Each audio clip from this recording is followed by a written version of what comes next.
महादेव देवी पार्वती से बोले कि आज उन्होंने एक नए खेल का निर्माण किया है। उनके अनुरोध पर माता पार्वती उनके साथ चौसर खेलने के लिए तैयार हो गई, क्योंकि चौसर का निर्माण महादेव ने किया था, इसलिए वे उस खेल में जीते ही जा रहे थे। अंत में माता पार्वती भगवान शिव से बोली, स्वामी, इस खेल का निर्माण आपने किया है, अतः आप इस खेल को जीते जा रहे हैं, परंतु खेल के कुछ नियम भी होते हैं। आप खेल के नियम बनाइए, उसी के पश्चात देखना मैं आपको एक भी बाजी जीतने का मौका नहीं दूंगी। ठीक है पार्वती, अब हम इस खेल के नियम बनाएंगे। मैं तुम्हें इस खेल के कुछ नियम बताता हूँ। एक एक करके सब कुछ दांव पर लगेगा और जो हारेगा उसे अपनी सभी वस्तुएं हारनी होंगी। देखते हैं आज की बाजी कौन जीतता है। महादेव ने चौसर के नियम बनाए और एक बार फिर चौसर का खेल शुरू हो गया। इस बार माता पार्वती बार बार जीतने लगी और थोड़े ही समय में भगवान शिव अपना सब कुछ हार गए। देखा स्वामी, मैंने आपको हरा ही दिया। हाँ पार्वती, अब तो मैं सब कुछ हार चुका हूँ, इसलिए कैलाश पर्वत पर मेरे रहने का अब कोई मतलब नहीं। अब मैं कैलाश भी हार चुका हूँ, इसलिए अब खेल के नियम के अनुसार मैं यहाँ से जा रहा हूँ। स्वामी, ये तो एक खेल था, आप इसे इतनी गहराई से क्यों ले रहे हैं? ऐसे आप मुझे छोड़कर थोड़ी चले जाएंगे। पार्वती, तुमने ही तो मुझे खेल के नियम बनाने के लिए कहा था, और नियम के अनुसार हारने वाले को अपना सब कुछ त्याग कर जाना होता है, इसलिए अब मैं यहाँ से जा रहा हूँ। स्वामी, सुनिए तो स्वामी, भगवान शिव ने माता पार्वती की बात को नहीं सुना। वे उनसे रूठने का नाटक करके गंगा नदी के तट पर चले गए।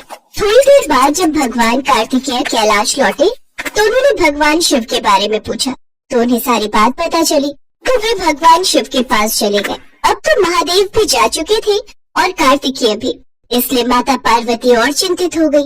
गणेश जी से अपनी माता की चिंता देखी नहीं गई। वे भगवान शिव को ढूंढने निकल पड़े। भगवान शिव उन्हें हरिद्वार में कार्तिकेय जी के साथ भ्रमण करते हुए मिले। विष्णु जी भी उनके साथ थे। पिताश्री, माताश्री आपके बिना बहुत दुखी हैं। वे आपको बहुत याद कर रही हैं। उन्होंने मुझे आपको अपने साथ लेकर चलने के लिए आग्रह किया है। कृपा करके मेरे साथ चलिए। पुत्र, तुम्हारी माता मेरे साथ एक बार फिर चौसर का खेल खेले तो मैं तुम्हारे साथ चल सकता हूँ। यही नियम है। मैंने अपना सर्वस्व खेल में हारा है, उसे वापस लाने के लिए फिर से एक बार खेल तो खेलना ही होगा ना पुत्र। ठीक है पिताश्री, मैं आपका ये संदेश माताश्री से कह देता हूँ। माता पार्वती जी ने महादेव के प्रस्ताव को स्वीकार कर लिया। चूँकि अब शंकर जी अपना सब कुछ हार चुके थे, ऐसे में माता पार्वती ने उनसे पूछा कि अब उनके पास खेल में हारने के लिए क्या है। इस पर नारद जी ने अपनी वीणा शिव जी को सौंप दी। इस खेल में भगवान विष्णु ने भोले शंकर की इच्छा से पासे का रूप धारण कर लिया था, पर ये बात माता पार्वती को पता नहीं थी। अब खेल में भोलेनाथ हर बार जीतने लगे। गणपति जी महादेव और विष्णु जी की चाल समझ गए। उन्होंने सारा वृतांत माँ को बताया तो वह भयंकर क्रोधित हो उठी। माताश्री, आपके साथ छल हुआ है। विष्णु जी पासे के रूप में हैं, इसलिए पिताश्री खेल की हर बाजी जीत रहे हैं। पिताश्री जैसे जैसे चाहते हैं विष्णु जी वैसे वैसे चाल चल रहे हैं। क्या इतना बड़ा छल? स्वामी, आप जानते हैं खेल में छल करना कितना बड़ा पाप है। क्या आपको यह शोभा देता है? तभी विष्णु जी अपने रूप में वापस आ जाते हैं। क्षमा करना देवी पार्वती, मुझे लगता है हमसे अवश्य ही भूल हुई है। देवी पार्वती, मेरी इस गलती से तुम्हें ठेस पहुंची है, उसके लिए मैं भी तुमसे क्षमा मांगता हूँ। मैं तो बस हंसी ठिठोली कर रहा था, पर बात इतनी बढ़ जाएगी ये आभास नहीं था। विष्णु जी और देवर्षि नारद तो केवल मेरे कहे अनुसार ही कार्य कर रहे थे, इसमें इनकी कोई गलती नहीं है। नहीं, आपको यूँ क्षमा मांगने की कोई आवश्यकता नहीं।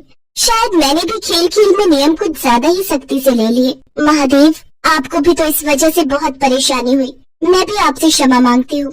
स्वामी, मेरी वजह से आप भी तो बहुत परेशान हुए। और फिर इस तरह से माता पार्वती और भगवान शिव के बीच फिर से सुलह हो गई। सच में पति पत्नी का रिश्ता ऐसा ही है। कभी कभी खट्टा मीठा मनमुटाव उनके प्रेम से परिपूर्ण रिश्ते में और भी मजबूती लाता है।